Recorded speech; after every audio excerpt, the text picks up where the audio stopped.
Welcome, everyone, and thank you for joining us here today for another of our educational webinar programs. Before we get started, I would like to point out that we are not using the chat button, and I ask that you please send your questions and comments to the Q&A button on your screen. The Q&A segment of our program will follow immediately after the main presentation. So now let's get started. My name is Michael Steinberger, and I am founder and CEO of Jewish Heritage Alliance, a platform dedicated to promoting the story of Sefarad to the world at large. Our alliance brings together global organizations, institutions, and individuals covering the private and public sectors, thereby creating a voice of the collective, allowing us to broaden our scope and expand our reach. Before we get started, I would like to thank today's co-hosting partners for helping us make this event a success. I would like to thank and acknowledge Anu Museum of the Jewish People, previously Bet Atfusot, the National Museum of American Jewish History, Hadassah Brandeis Institute of the Brandeis University, Society of Crypto-Judaic Studies, American Sephardi Federation and its Institute of Jewish Experience, Fundación Hispano-Judaya, or the Hispanic Jewish Foundation,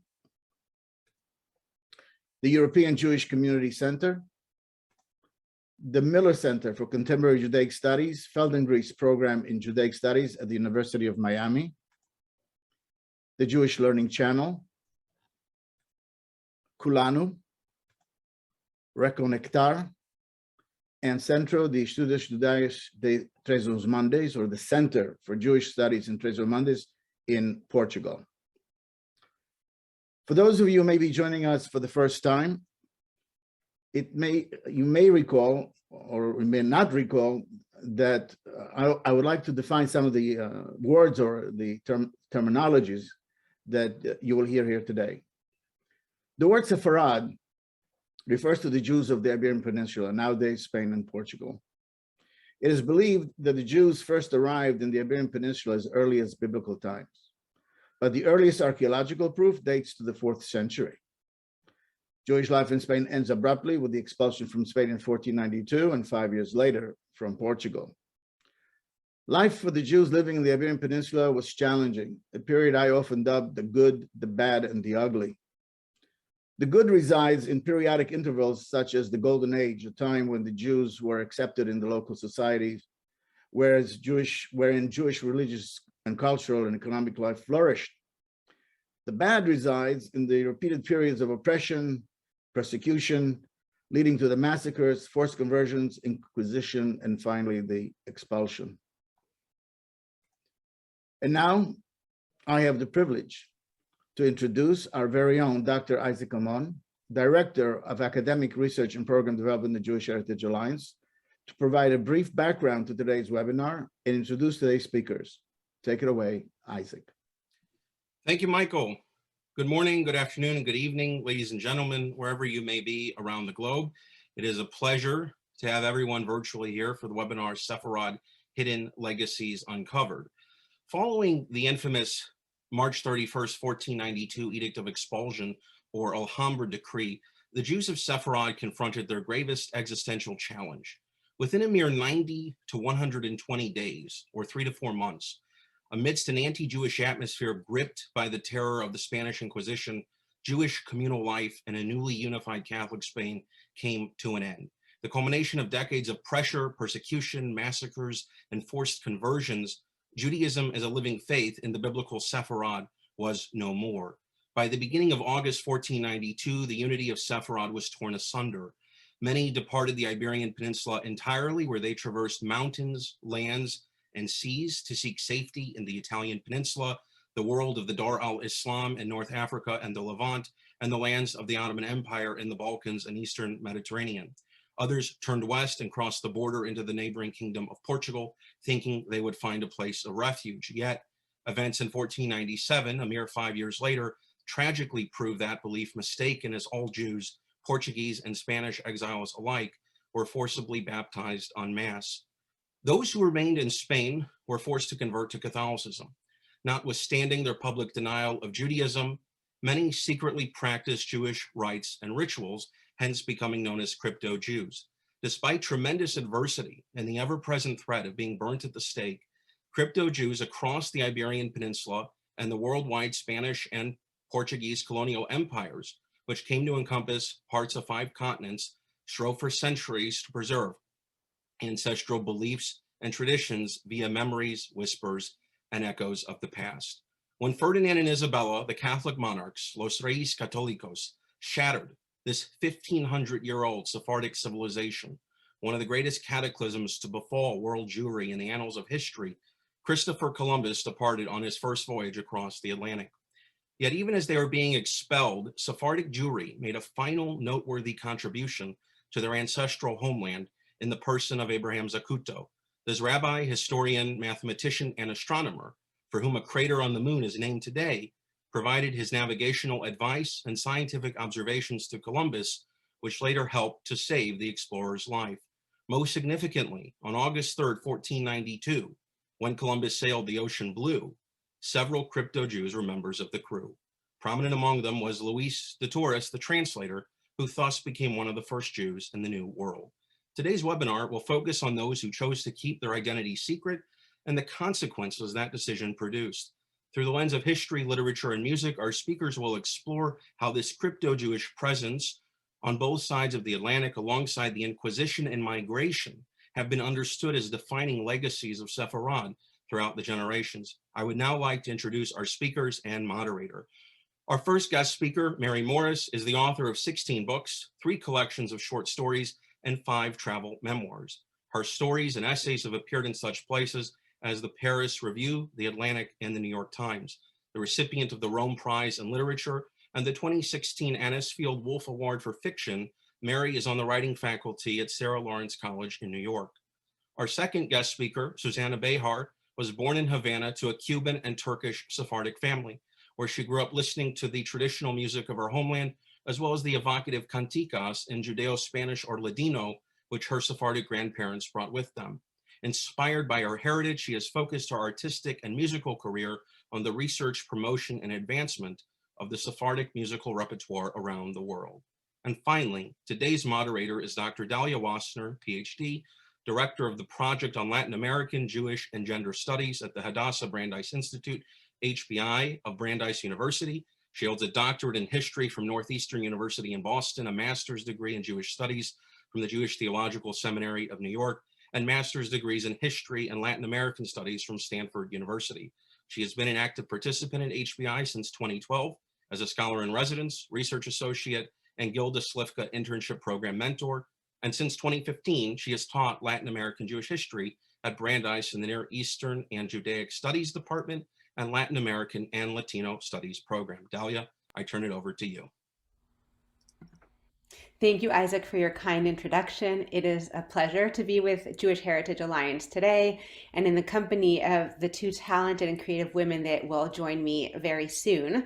Before we turn to our guest speakers today, I wanted to just echo some of the information that Isaac introduced, mentioning that the Sephardic diaspora and the crypto-Jewish experience were 2 parallel and often intersecting consequences of the Spanish Inquisition and then the Spanish expulsion. The year that Columbus set sail from Palos de la Frontera, Spain, which led to the very creation of Latin America, as we call it in modern times, is the same year as the expulsion of the Jews from Spain. This meant that from the very port where Columbus set sail, Jews were also setting off to start new lives in what would become known as the Sephardic Diaspora. At the same time, crypto-Jews or secret Jews also undertook their own journeys out of the Iberian Peninsula, including accompanying Columbus on his ship and ultimately becoming among the first Europeans to encounter what we now call the Americas. It is my honor and pleasure now to introduce and to welcome Mary to join me. She is the talented author of 16 books, alongside 3 collections of short stories, 5 travel memoirs, including most recently All the Way to the Tigers. Her numerous stories and essays have appeared in such places as The Atlantic, the Paris Review, and the New York Times. And it's my pleasure to now turn in conversation with Mary as she joins me to discuss her critically acclaimed book, Gateway to the Moon. Hi, Dalia. Thank you Hi. for having me. Nice to see you. It's great to see you too. Mary, thanks so much for being here. As you well know, I found Gateway to the Moon to be profoundly beautiful as a work of literature and also viewed through the lens of a historian. You possess a deep understanding of how people are both products and agents of their historical moments.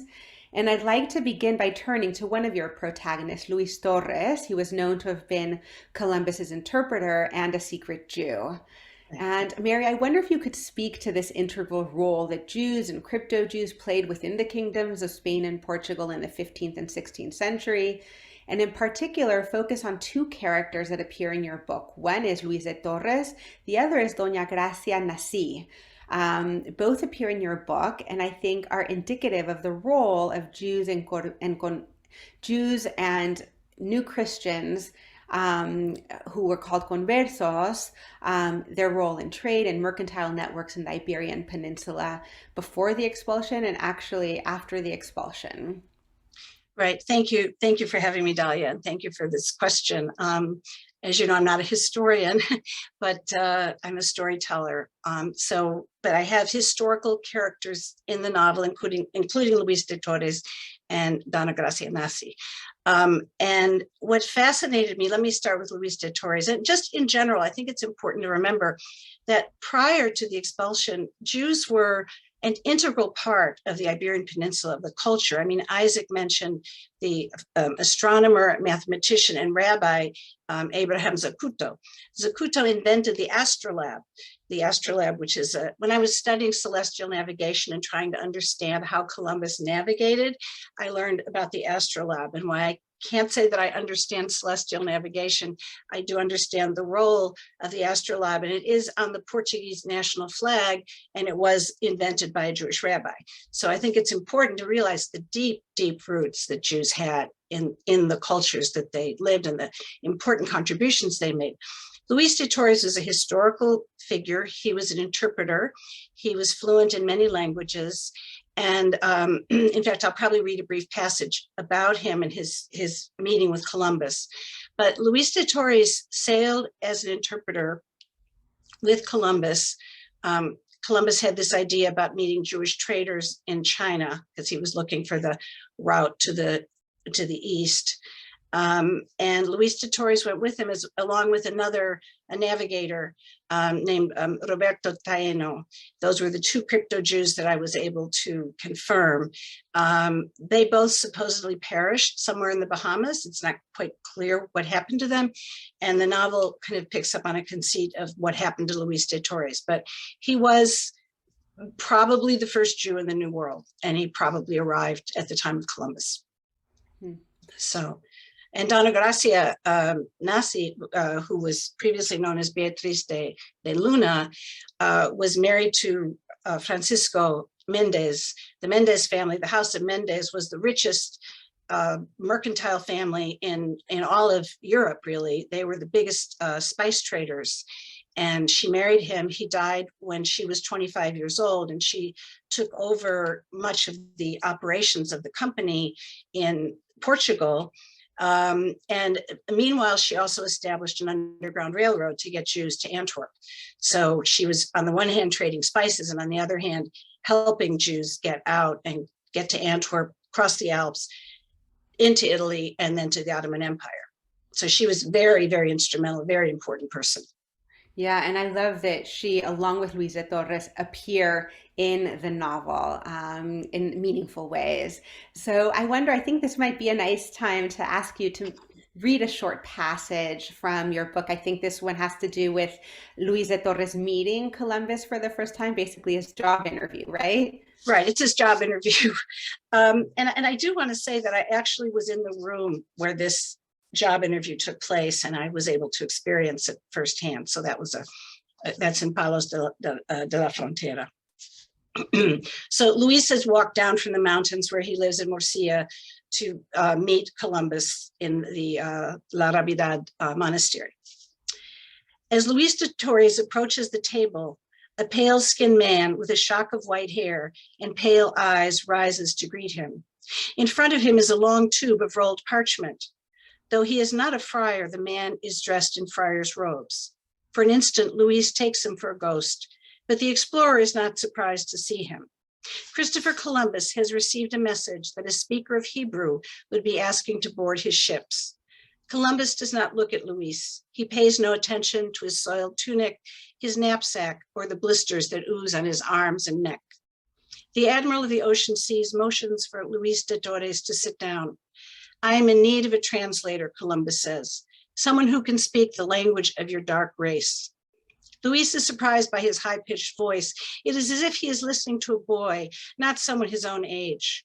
Columbus explains that when they reach the Orient, they will meet Jewish traders, those who travel the Silk Route, importing slave girls and eunuchs, fur and swords, and bring back cinnamon, musk, and camphor. The ones known as the Radonites, meaning those who know the way. It is my intention, Columbus explains, to find the sea route to the east. We will trade with your people in the goods I require. I am a speaker of Hebrew, Arabic, Aramaic, Spanish, Latin, and Portuguese, Luis tells the young explorer. Columbus nods as he unrolls the parchment. It is large and covers a long wooden table. Luis can barely hide his excitement as Columbus lays before him the porcelain map that he has drawn. I have spent years thinking about this journey, Columbus tells him, as he shows Luis his vision of the world. Columbus has read the journals of Marco Polo and studied the Book of Splendor. He learned that Sardinia is known for its curative fountains, but if a rogue drinks from one, he will go blind. In Cathay, werewolves sacrifice humans and worship Mars. From all that he has read, Columbus drew this map, which he displays before Luis De Torres. He intends to use it to chart his journey. Luis leans closer for a better look. The map consists of two seemingly unrelated maps. To the far left is a map of the world surrounded by 9 circles. The first 7 are the spheres of the moon, Mercury, Venus, the sun, Mars, Jupiter, and Saturn. The 8th bears the signs of the zodiac. The 9th sphere is empty. To the right is the known world, the Mediterranean and the Atlantic. If he squints, for his eyes still burn from his walk to the monastery, Luis can see the map is cluttered with tiny drawings of towns. From towns and minarets and ramparts and turrets and churches with crosses, medieval towers and ancient domes rise with no particular rhyme or reason. To the far north is Frixlandia. Luis points and Columbus explains that Frixlandia is a land of ice and snow with high mountains and inhospitable terrain where 6 months of the year the inhabitants dwell in mud hovels and live on frozen fish. Farther to the right are the fabled isles of the 7 cities, whose shores sailors claim are made of gold. And below the 7 cities, there is nothing but open sea. Pointing to the empty space on the map, Columbus tells Luis, this is the unknown world into which we will sail. So Luis gets hired. And I will say I was able to spend a day with that actual map that is in the Bibliothèque Nationale in Paris. And it is an extraordinary, insane map. Columbus drew it. He made up all those places. Frixlandia is a complete invention. And much of the map is a complete it's totally imagined, really. So that's incredible. And speaking about, setting your own eyes on the map and being in the room where it happened. Now that's a phrase we all know. Yes. I think it really indicates the deep research paths that you have taken in order to write this book and that novelists often take. And I'd love for you to describe your own trajectory, your own journey in Spain and Portugal that involved the project. And at the same time, you have mentioned to me before that there are 3 personal anecdotes that are true to your life that appear in the novel. So I'd love for you to speak to those as well in either order. No, I'll speak to the personal first because it really dovetails to the second part of your question. Awesome. So first of all, I guess I want to say that I'm a reluctant historical novelist. But this book, let me just begin at the beginning. Over 30 years ago in 1990, we lived in New Mexico. And our daughter was very small, and I hired a babysitter. And a young man answered my ad and came to work for us. And after he'd worked for us for a little bit, he asked me one day, he knew we were Jewish. And he said to me, "Do you eat pork?" He was Hispanic from a town in the hills, a little ways away from Santa Fe where we were living. "Do you eat pork?" And I said, no, that I didn't eat pork. And he kind of nodded. He was about 16. And he said that he didn't eat pork and that his family didn't eat pork. And then he said his town didn't eat pork. And I said, your town doesn't eat pork. And I found that really interesting. And then later he had more questions. And I wasn't particularly going to do a historical novel about the crypto Jews, but this young man never really left my mind. Like, I really wondered, because I could tell that he thought somewhere he was Jewish. Now, this was around the time that Stanley Hordes was beginning his research on the crypto Jews of New Mexico. And I read a little bit of Hordes' research, but it wasn't my story to tell yet. I hadn't, as a writer, a story has to really grab you and take hold, and it hadn't taken hold. And a few years went by, and we were in Spain, traveling around, and I wanted to go to the Museum of the Jewish Ghetto in Girona.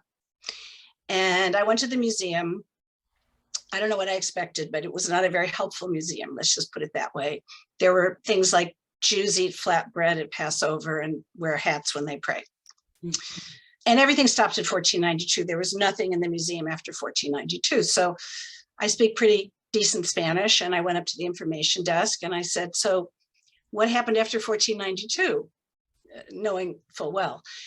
And the woman replied, "We haven't gotten to that room yet."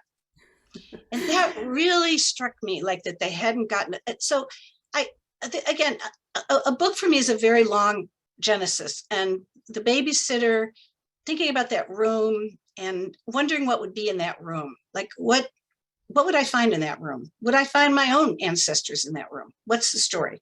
And then the last personal anecdote, and this was what sealed the deal, was a number of years ago, I had a very bad accident. I was supposed to go to Morocco, couldn't go. Finally, when I was strong enough to go, I said to my husband, "Okay, I want to go to Morocco." And he said, "Okay, great, we'll fly to Casablanca." And I said, "No, that's not really how I want to, no, it's not what I want to do." So I made us fly to Madrid. We took the train down to Malaga. We found a ferry. I got us on the wrong ferry. It took us anyway, the whole thing was a nightmare. Finally got to where we were staying in Tangier, went out to dinner in a restaurant. I ordered a lamb dish and Larry ordered chicken couscous. And I took a bite of this lamb dish in Tangier and I started crying. And Larry said to me, "Do you want to go? Like, you don't like the food?" And I said, "No, it's delicious, but it's my grandmother's recipe that I thought died in 1973 with her because she's a Ukrainian Jew. And why am I eating her recipe in Morocco?" And it was a kind of lamb with apricot and garbanzo beans. And that is in the book. And that moment, it's the chapter 10, it's called Caravan. That's the only really autobiographical moment in the book. But then I started to think, okay, what are our buried histories? The boy, the museum, and then this lamb dish. And then that was when I committed to this work. Amazing. And they're all woven in so beautifully in the novel. And then, of course, you undertake, research, and you spend time on the Iberian Peninsula, both in Spain and Portugal. I wonder if you could speak a little bit to your experience of the Casa De La Huderia, the hotel in Spain that you stayed, and you have an anecdote about Lisbon. So I'd love for you to speak a little bit about these. So once I decided to write this book, I was fortunate to I got a grant from my college, and I was able to spend some extensive time. I was able to see this map in France. I was in Spain and I was in Portugal. And let me just talk about I decided I wanted to go to Palos de la Frontera, which is where the scene that I read to you happened. But they had facsimiles of Columbus's ships. And so I thought that would somehow be useful to me, but it was a little bit like Disneyland and it wasn't very useful. And when I left there and went back to Seville where I was staying in a hotel called the Casa De La Huderia. And the Casa De La Huderia, it's not like a normal hotel. It's like little linked rooms and cottages and lots of courtyards and tunnels. And to get to your room, like for example, to get to my room, they would give you these maps and I would have to go like through a tunnel and, you know, up into a courtyard and then another, and no one could find their room. I mean, everyone was looking for their rooms. Like you just saw people wandering around. I mean, it was beautiful, but you couldn't find your room. And I thought it was kind of a joke. And then I wandered into this very small little, I found this very small little museum of Jewish heritage in Seville that sadly no longer exists. And I met a woman there named Rebecca Cordero. Wonderful, wonderful woman. I highly recommend her if you want to know anything about the history of conversos. And I told her where I was staying and she said, do you have to go through the tunnels? And I said, yeah. And she said, well, those little cottages that you're staying in, those were homes of Jews. And the tunnels were their escape routes that they took when there were massacres, because basically all the Jews of Seville were wiped out by about 1400 or so. And all their holdings were confiscated, you know, quite early on. So those tunnels were for escape. And that gave the hotel a very different, you know, it's kind of, again, the buried histories. Like here's this beautiful boutique hotel where I'd sit in a courtyard and drink my coffee. Well, that was actually, you know, a place that a Jewish family lived, and then they would escape through these tunnels. So, yeah. And I think that also speaks to the fact that 1492 is an end date, but it's not the beginning of the persecution of the Jews of Spain and then later the Iberian Peninsula as we extend to Portugal. And this is part of the Reconquista, part of, you know, a larger history. But, right. You know, another idea that we were talking about is how this persecution of the Jews of Spain was not only longer than, you know, just the last few years of the 1500s, but also that it really indicates a first time of really systemic genocide, which is defined, right, as like a systemic extermination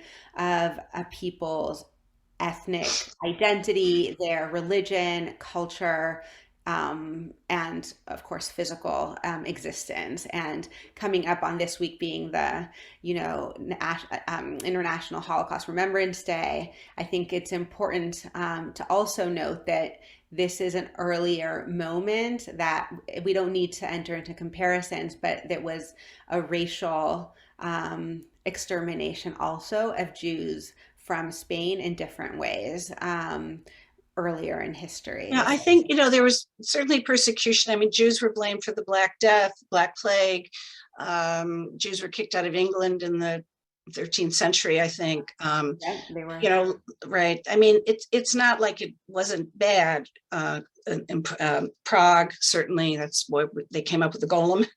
But the systematic institutionalization of anti-Semitism and expulsion, and for all of what happened, that the Inquisition really was a novelty in terms of that, right. And what they did, and the you know, that it was built into the system. And it didn't, you know, the last Jew, I believe, was burned at the stake in the 1800s. Yeah, the Inquisition did not end.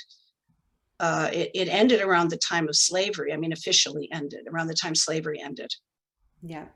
Yeah, and I think that it's important to understand sort of the long history of the Inquisition and how it really had to do with a national identity that that explicitly excluded Jews and also Muslims, the Moors. That was part of the Reconquista as well. But this idea of our national collective identity has to be one that is pure, the pureza de sangre. Right. It wasn't only about conviction of religion. You were a suspect for having Jewish heritage for not just generations but centuries. So anyhow, but listen, you were suspect if you drank hot chocolate. Apparently, Jews drank hot chocolate. I mean, there's such a list of things that Jews would, you know, were their things were confiscated. You know, yeah, the things that the Inquisition did. And if may I just insert a quick anecdote about Maria de Toledo Colon, which was Columbus's granddaughter, who was given the right, not granddaughter, daughter-in-law, who took over Jamaica, was given the right to Jamaica, And she gave a stipulation, that was in 1537. And she gave a stipulation, which was that she and the Columbus family would control the church. And Jamaica is the only formerly Catholic Spanish controlled country in the New World where the Inquisition never came because the Columbus family didn't let it come. So that's also an interesting little piece of it. I mean, they just said no. Yeah, that's kind of what the sequel to Gateway is about, actually. But you know, the far reach of the Inquisition. Like when I talk about this book in Texas or in the Southwest, people can't believe that the Inquisition was in, you know, it was in New Mexico, it was in Texas, it was in Arizona. I mean, it was wherever the Spain had control. So yes, and if we think about the fact that, you know, New Mexico was part of Mexico, which had been part of New Spain, right? Right, the exactly. there, the names change, but you know, history isn't bound necessarily by dates in that way. And you have people that have migrated, right, from the Iberian Peninsula to the New World, what we call the New World, up through to what would be the far reaches, right, of the Spanish colonial empire, Right. which was towards the north, and of course that's now the southwest of the U.S. Exactly. But getting I mean, back, a lot of people went to Mexico because Mexico looked like it was a safe bet until 1560, when the Inquisition began to execute people in Mexico City and yes, in parts of Mexico, and then Jews began to move north. yeah, And that's and the Carvajal family is the first auto de fe in the New World, and you also cover, you know, you cover that in your. Mhm. I don't want to say cover like historically, but that's included in really the meat of the book when we come to colonial New Spain. Right. So turning, actually, this is a nice segue into the novel that comes to the Americas.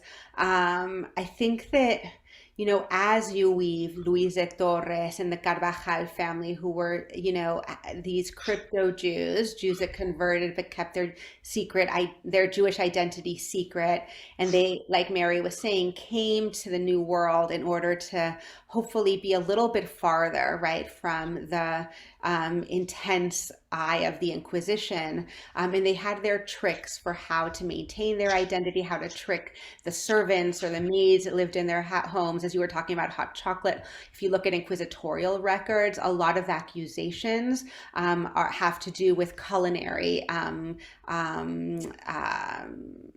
proof, right? What were the habits in private? Of course, if it was secret, it had to be done in the home. And so that's a lot of the Inquisition records cover these types of practices. And so I think that when you cover throughout the generations and throughout centuries, as borders change and governments change, and suddenly we come, you know, to New Mexico, I think that your ability to show the significance of each life, while at the same time tracing these kind of multi-generational family maps, is just astounding. And I was just thinking, going back to this idea of astronomy, I felt like you were depicting a constellation. I told you this before, like a constellation of human lives that could all be understood as these kind of like stars in the sky that are, you know, you can have this sense of like, this is fleeting and so insignificant, but at the same time, there's a larger meaning to it than our own life. And there is, you know, a longevity to that. And I think that, yeah, you know, there might be people that understand astronomy in ways, and they read the sky in ways that they understand meanings that maybe the rest of us don't. And there's people that might carry, you know, histories within their own identities that maybe few people still today are interested in, are able to grasp, or even have the access to knowledge, right? So I think that like astronomy, both as science within your book, as you were talking about the rabbi also who created the charts and maps that Columbus used, but also as a metaphor, figures really strongly in your book as this overarching theme. And I'd love for you to talk about one of your characters, Miguel, who in the book is the babysitter in New Mexico. He's fascinated with the stars, and he actually has an experiment with dung beetles. So I would love for you to just speak a little bit about that. Okay, so let me just say, my approach to writing is never linear. It's always associative. So I'll get an idea. I think of myself like I'm like an oyster, like I get a grain of sand in my head and it starts to bother me, and maybe I make a pearl, maybe I don't know. It sort of works its way in. And so in terms of Miguel and astronomy, so when I began thinking about the book, I knew that Columbus had to be a part of it. So the book covers the whole Columbus voyage and Luis de Torres and these people traveling to the New World. And at the same time, it follows in 1992, Miguel Torres, his trajectory. And I realized that all of my characters are explorers. They're all looking to make discoveries. In some cases, it is new lands. And in Miguel's case, it's buried histories. And I love what you were saying about the stars and the kind of ephemera, but at the same time, there's connection. And so as Miguel is trying to understand the connections and hidden connections, like one of the things he's obsessed with is what's called the three-body problem, where how does gravitational force work between the moon, the stars, and the earth, right? Like just trying to understand that. He's also trying to understand the pieces of his own past that are missing. When we were in New Mexico, I met a man named Ron Chavez. And Ron took me to a valley that was called Puerta de Luna, which sort of translates to gateway to the moon. Mm-hmm. And he took me there and he said, all my ancestors are buried here. And I remember thinking to myself, and this was in 1990, I don't know where my people are buried. I know where my grandparents are, but I don't know where all the bones are buried. Where are my people? And that also kind of got me thinking, and that place became very important to me, the idea of gateway to the moon. And then when I read that Coronado traveled that route, and he actually called this place in the mountains the gateway to the moon because he saw the moon coming up. And Coronado's wife was a converso. So all of these things about astronomy began to work their way into my head. Mm-hmm. And I knew that Miguel was going to have a pretty messed up life. I knew that he was going to make a mistake. I don't want to give much away in terms of the book, but I also wanted him to have a kind of victory. And if I can just share this, one night, my husband and I were sitting up reading, and he was reading a book about science, and he said, dung beetles navigate by the stars. And I took the book away from him, and I began to really learn about dung beetles, because dung beetles use celestial navigation. And here I had a book all about celestial navigation and Columbus and Miguel. And here are these dung beetles, and how do they navigate and what do they do? And so that is the section. I don't know if you want me to read it or just we're kind of talking it through now. But the idea that navigation is in your DNA, the idea, and anyway, Miguel develops this into a science project, and it is his, I'm not going to tell you where it goes, but, let's just say it's successful. So if you had like a short passage that you have handy you'd like to read, that would be amazing. Sure, I kind of love it. If you can handle dung beetles at this hour on a Sunday morning or Sunday early afternoon. Your book is so beautiful. Any chance to get you to read from it is, I won't pass it up. So Miguel is literally about to run away from home. I'm not going to say why, but he's about to run away. And this is his kind of goodbye to where he lives. Miguel sits looking out across the Sangre de Cristo mountains down into the desolate valley where he is from. Some cows have been up on the hill. That's all that ever comes here, cows and Miguel. This is the hill where he goes to see the stars, by the way. It is where he uses a telescope. Okay, so that's kind of important.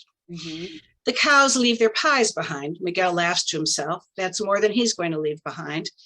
As he sits, he looks down at the ground. Dozens of dung beetles are making their way to the cow pie. This is not a good memory for Miguel. I'm not going to say why, but there's something that happened around something. What has intrigued him with these beetles? He cannot remember. Well, there's a boy who gets bitten by a snake, and Miguel was looking at, I'm just going to read it. Davy was bitten by a rattlesnake.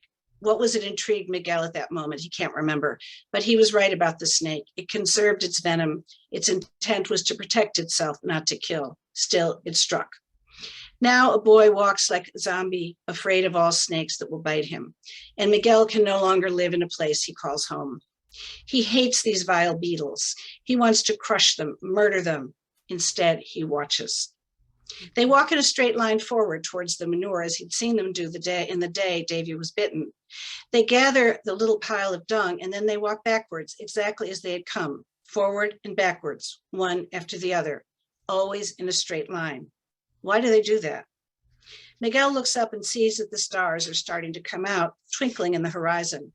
For a long time, he looks at the sky, then at the beetles. Then he goes to his car where he finds an old Coke bottle. He takes a sniff, it is dry, and with the tip of his knife, he gathers up half a dozen of the beetles and drops them in one at a time into the bottle. Then he has a more unpleasant task to do. With a small shovel, he gathers some manure. He dumps sand on the he picks up some manure. He drives to his father's home. His father isn't there, and Miguel senses he won't be for a while. Maybe he's got a job or he's on a binge. Miguel hopes he's doing something useful. He'd like his father to find someone new and have a life the way Miguel is about to have a life for himself. Miguel thinks about all that he'll miss as he leaves Entrada. He'll miss his father and his mother. He'll miss the night sky over the cemetery. And he misses Rachel Rothstein and the boys he took care of. But there is nothing to be done about that. Soon he will be gone, but first he has to test something. In the middle of his father's garage, Miguel dumps the cow manure, then places the beetles a few feet away. At first they head towards the manure pile, but then he turns off the light so that the garage is dark, but not so dark that he cannot see the movement of the beetles. Inside the darkened garage, the beetles stagger. They cannot follow a straight line. He watches as they try to find their way and then turn away, stumbling, uncertain of where they've been. It is as if they are drunk. He scoops them up again along with the manure. He goes to the driveway where he dumps it and the dung beetles beside it. In the twilight under the star, the beetles move forward and backwards, carrying their spoils. Once more, they move in a straight, orderly fashion. He watches them, then looks up. It is a bright, starry night. Cassiopeia is overhead, surrounded by her family, Andromeda with her daughter, Sisyphus her husband, and Perseus, who rescues Andromeda and marries her. At the horizon is the Big Dipper. Polaris is due north. Again, Miguel looks at the beetles. Now he thinks he knows what they are doing. Like the ancient mariners, they are navigating by the stars. That is beautiful. Thank you, Mary. Thank you. Thank you. And I think on that note, I wanted to turn and invite Susanna to join us. I think that Gateway to the Moon speaks to the phenomenon of this, Jewish identity, what its significance is among their descendants of the crypto Jews, and how that surfaced really, I think, in our age in a really vibrant manner. At the same time, Latin America is an important recipient of to this divergent fork of the Inquisition and the expulsion, one that likewise traces its roots back to the 15th century in Spain. And these Sephardic Jews who maintained their identity overtly and moved to safer lands, at some point also made their ways to the Americas, maybe in further centuries. And so I'd love to, on this note, introduce Susanna Behar to join us. Susanna is a Cuban, Venezuelan Jewish singer of Sephardic and Latin American folk. By way of introduction, I can share that in 2015, she received the Individual Artist Fellowship Award in the Folk and Traditional Arts from the Florida Department of State. And in 2020 was the Artist in Residence at the History Miami Museum. Over the years, she's performed throughout North and South America, Israel, Japan, and her latest CD Tapiz is a collection of Sephardic songs from the Balkans. So Susanna, it's my pleasure to welcome you and invite you to share with us select pieces that you've curated for today's event. And as you play for us, I'd ask you to just introduce these pieces, tell us if they're part of a larger collection. And we are so honored to have you also accompanied by guitarist Michelle Gonzalez, who's a native of Caracas, Venezuela. Michelle studied classical guitar in Vigo and in Santiago de Compostela, Spain. And then he attended Berklee College of Music in Boston, from where he graduated magna cum laude. So Susanna and Michelle, welcome. And I'd love for you to share your music. Thank you very much, Dalia. It is a pleasure for us to be here and to be in the company of you and Mary. which book fascinated me. I read it in 3 days, and it really connected me to so many things. Thank you to Michael and Isaac and the Jewish Heritage Alliance for the invitation. So in preparing for this little presentation we're going to do, I wanted to find a song that I could illustrate the subject at hand. And during my reading of the book, I found a few things that resonated with me in a personal way. Separation, the stars, the moon, the sea. The sea that at times is a reason for despair, for farewells, but also a reason for reunification and embraces. A sea that separates those that leave from those that stay. But the sea that is always hope and always bring us longing as well. So this song, Alta, Alta es la Luna, is a love song, but it's a song that brings all together. It's a song that talks about the moon, high is the moon. It's the song that tells us about this young woman that is sitting in front of the sea, just looking into the sea. And the mother that sighs and says, may us never have a beautiful daughter that doesn't have good luck. And she asks her daughter says, my eyes are swollen from so much crying. I see the boats go back and forth, but nothing for me, no letters, nothing. And a couple of years ago, I felt inclined to write a couple of extra verses that made this a real conversation between the mother and the daughter and express more of the feelings of the daughter. And it goes, what are you looking for? What are you looking at? And she says, Mother, the sea took away my love, and the sea will bring it back to me. And then she reminisces of him and says, I have nostalgia, longing for your beautiful eyes and for your lips sweet as honey. And one day I will receive letters and we'll get together and we'll embrace and we'll in our nest of love and we'll have a conversation again together. So as you see, that for some reason brought me to everything I had experienced while reading this marvelous, gorgeous piece of literature that Mary wrote.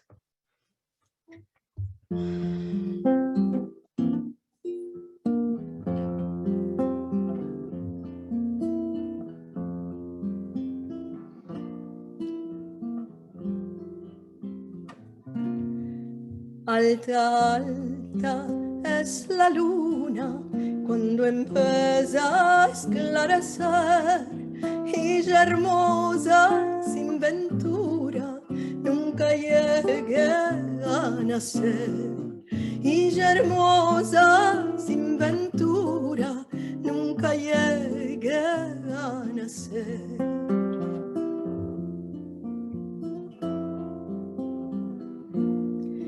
Los ojos ya me se hincharon de tanto mirar a la mar.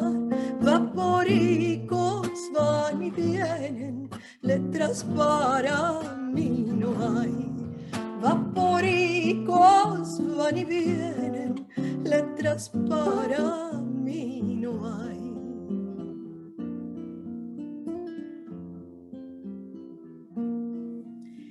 Hija mía, mi querida, ¿cuál buscas en la mar? Madre, la mar se llevó a mi amado y la mar ya me lo traerá.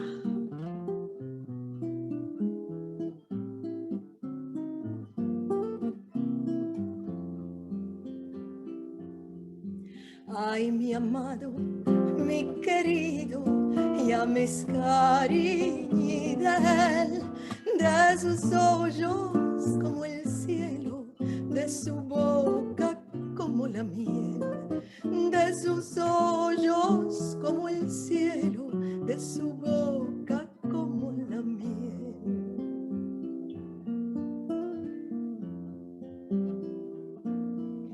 Letras alegres recibiremos y los dos nos veremos.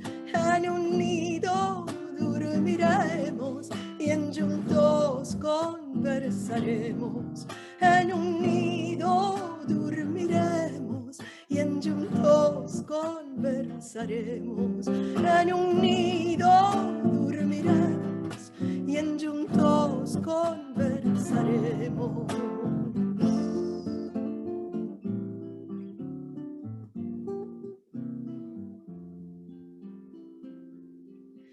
Alta, alta es la luna, alta, alta es la luna, alta, alta.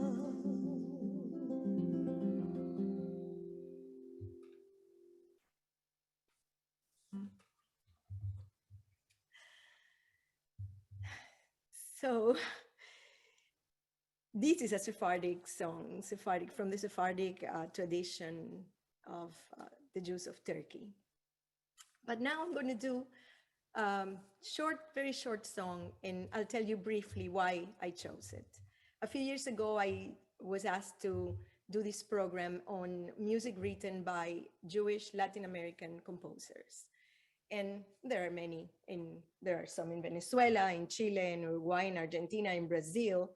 And actually, Michelle was part of that project with me, and we prepared some songs, including this one that I'm going to do next, which I don't have proof that Gonzalo Curiel, who is the composer, came from a converso family. It's true, I don't have proof. But we all know that Curiel is a very Sephardic name. And I also found out that the region where he is from, there were conversos established, and there has symbols and things being found in the area of Jalisco. So this composer, who wrote over 250 songs, wrote also many songs for films, including films in Hollywood and in France. It's somebody I've known since I was a child. I was familiar with his music. I was taught his music by my uncle, who was a musician, and taught me to sing the first songs I sang. So this song was very well known, Vereda Tropical, very beautiful bolero, is from Gonzalo Curiel, that in the continuation of my research in this subject, because this is a project I want to continue, I will find out more what is the story, if he does or doesn't come from a converso family. So Vereda Tropical.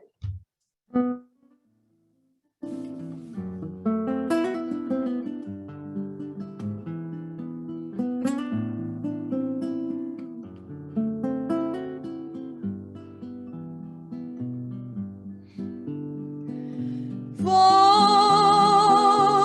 por la vereda tropical,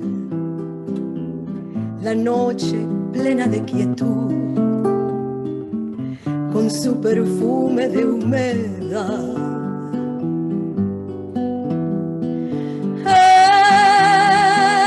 En la brisa que viene del mar, se oye el rumor de una canción, canción de amor y de piedad. Con él yo fui noche tras noche hasta el mar, para besar su boca fresca de amor. Y me juró quererme más y más y no olvidar jamás aquellas noches junto al mar.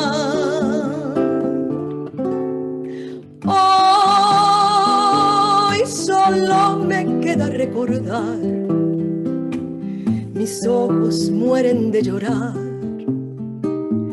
y el alma muere de esperar. ¿Por qué se fue?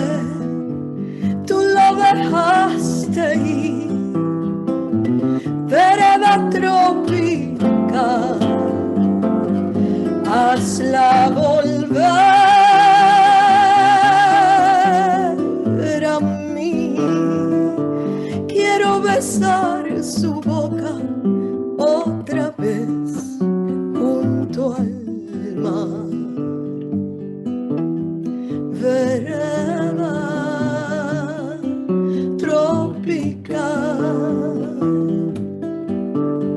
vereda tropical, vereda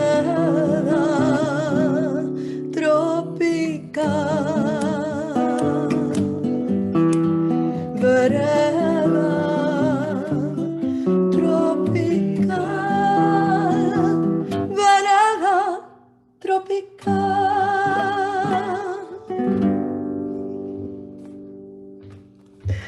Wow, that was beautiful, Susanna and Michelle. And what a treat. Thank you both so much for treating us to these gorgeous songs. Susanna, I'd love to invite for you to stay on for the Q&A with Mary and me. Right after we hear just one more time from Michael Steinberger, who will offer brief remarks before we turn to the Q&A. So before we do enter the Q&A session, first I would like to thank our speakers for an amazing presentation and Susanna for beautiful music.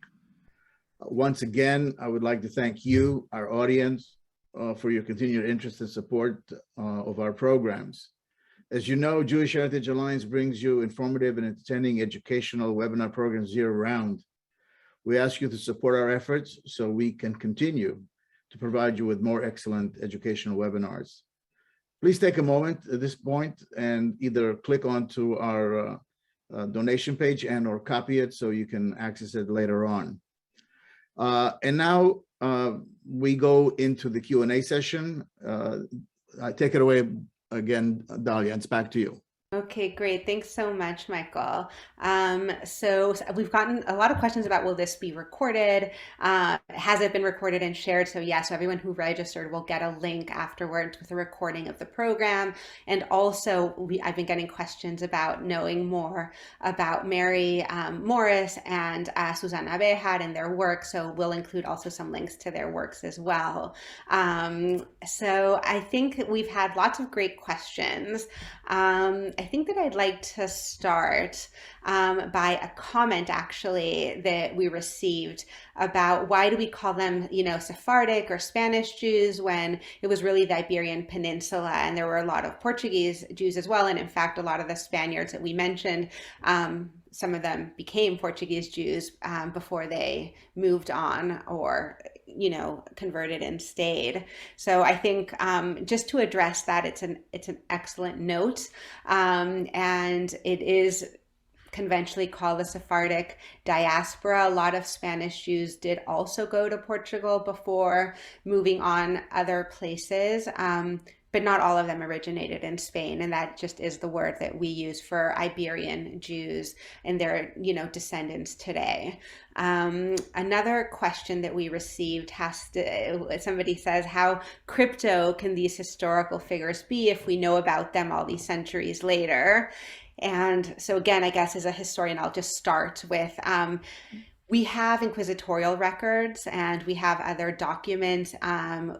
There's incredible archaeological efforts going on right now in the Iberian Peninsula that reveal lives, names. We know that the printing presses of Europe and the world, a lot of them had roots in the Iberian Peninsula and were owned by Jews. And these names and genealogical trees can get passed down. The Inquisition records actually are huge in being able to trace those trees and those families and their trajectories. And then part of it has to do with how Mary indicated that you might have customs that were passed on that have no explanation necessarily, except for, you know, this is what my family has done for generations. And there are movements now of crypto Jews who have certain documents that they have maintained in their family from their ancestors, and they know that they can trace back to this or that town, and then they look them up. And Spain has also helped, and there's been Sephardic projects that can help people trace their families back. So and of course most have been lost, so most descendants of crypto Jews have been lost, and there's been lots of studies actually recently that indicate a huge percentage of the Americas, especially of, you know, colonial Spanish and Portuguese Americas and Caribbean, that have Jewish roots. So there's an article in The Atlantic, I can send it to Michael also to share, that indicates up to a fifth of Latin Americans have Jewish roots, whether they know it or not. So that's just a short. But it was a very good question. I wanted to make sure that I addressed it at least briefly. Can I just Yes. add, Dalia, that, you know, for example, I looked at the manifests of Columbus's crew, and there are lots of ways of, you know, we don't know a lot about some of these people, although Donna Gracianasi we know a lot about because she eventually settled in Tiberias in the Ottoman Empire. But, you know, they were crypto when they were in Spain and Portugal. But if they were able to get out and their trajectories were documented, then we have the documentation. And certainly the Inquisition records, which is a lot of where I was for a while. Absolutely. And in fact, fun fact, so Spinoza's family was also among those that converted and moved from Portugal to Amsterdam, and 100 years later reclaimed their Jewish identity overtly. So that's a figure that I like to give. So just to speak to that point, that not all conversions were a one-way street. They didn't hold necessarily more than a couple of generations. Could I just recommend The Weight of Ink by Rachel Kaddish, which beautiful. talks about, I believe it's the Spinoza. Yeah, there's the Spinoza connection and the Portuguese Jews. And if, you know, you're looking to do a deep dive into this a little bit, I also recommend The Weight of Ink by Rachel Kaddish. Beautiful book. So just a question for you, and then I have one for you, Susanna. So Mary, if you have recommendations of places to visit in Portugal for people that are interested in this topic. Well, first of all, everyone should just make contact with Paulo Schaefer. He is the only English-speaking Jewish guide of Jewish sites in Portugal, and he does tours in the country, and I did a tour with him in Lisbon. He is brilliant, knowledgeable. It's Paulo at lisbonexplorers.com, I think, but I can share his information with you. But yes, there are museums in Portugal. There is a lot to see. In Lisbon itself, there are no structures because everything has been destroyed. There's really nothing to see there. But they have finally put up a monument to the massacre of 1506, which was a terrible massacre in Lisbon that occurred. Yeah.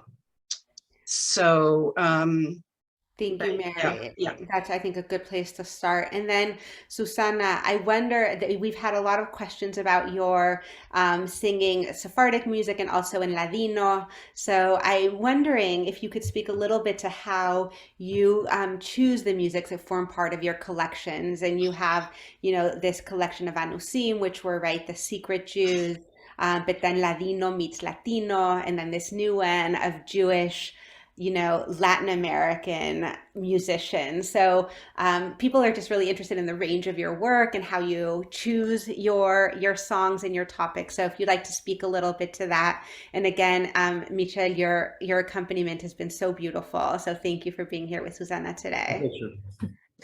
Thank you, Dalia. Well, I think we talked a little bit about this. And when I am asked that question, because I am asked sometimes that question, how come sometimes they ask how come I dedicated so much of my career to Sephardic music, but also now with this project of Ladino Meets Latino, then I put forward my love for that tradition as well.